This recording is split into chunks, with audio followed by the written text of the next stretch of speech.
മികച്ച കർഷകർക്കും മുൻ വെറ്റിനറി ഡോക്ടർക്കും ആദരവ് നൽകി. വേനലിൽ പച്ചക്കറിയും പൊട്ടുവെള്ളരിയും മഴക്കാലത്തിന് ശേഷം നെൽകൃഷിയുമായി സംയോജിത കൃഷി രീതിയിൽ വിപ്ലവം സൃഷ്ടിച്ച കർഷകരെയും മേഖലയിലെ ക്ഷീരവികസനത്തിന് നിർണായക പങ്കുവഹിച്ച് വിരമിച്ച വെറ്റിനറി ഡോക്ടറെയും വലപ്പാട് നടന്ന ചടങ്ങിൽ ആദരിച്ചു. മാധവ് അഗ്രോഫാം ഉടമകളായ Santhosh T M, Manoj T M എന്നിവരെയും റിട്ടയർഡ് വെറ്റിനറി ഡോക്ടർ എൻ ഗിരിയെയുമാണ് ആദരിച്ചത്.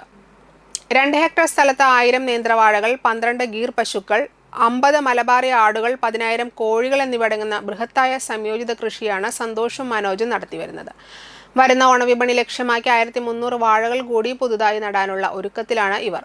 തളിക്കുളം അന്തിക്കാട്, മതിലകം ബ്ലോക്ക് പഞ്ചായത്ത് പ്രദേശങ്ങളിൽ കൃത്രിമ ബീജസങ്കലനത്തിലൂടെ ഉയർന്ന ഉൽപാദനശേഷിയുള്ള പശുക്കളെ സൃഷ്ടിക്കാനും ക്ഷീരമേഖലയുടെ പുരോഗതിക്കും രാത്രിയെന്നോ പകലെന്നോ വ്യത്യാസമില്ലാതെ സേവനം നൽകിയതിനാണ് ഡോക്ടർ എൻ ഗിരിയെ ആദരിച്ചത്.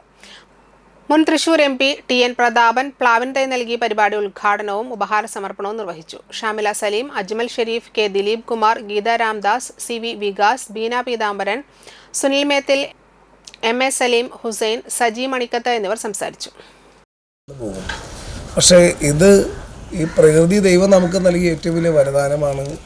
പ്രകൃതിയുടെ സൃഷ്ടികളാണ് ഈ മൃഗങ്ങളായാലും കൃഷിയായാലും എന്നുള്ളത് കൊണ്ട് മനുഷ്യന് നിലനിൽക്കണമെങ്കിൽ പ്രകൃതിയും മനുഷ്യനും തമ്മിലുള്ളൊരു സന്തുലിതാവസ്ഥ ഉണ്ട്. അത് സംരക്ഷിക്കപ്പെടുക തന്നെ വേണം. അതിന് ഈ കാലി വളർത്തലും കൃഷിയും നമ്മുടെ പൂർവികമായി ഒരുപക്ഷെ നമുക്ക് കിട്ടിയ ഏറ്റവും വലിയ വരദാനങ്ങളിൽ ഒന്ന് അത് തന്നെയാണ്.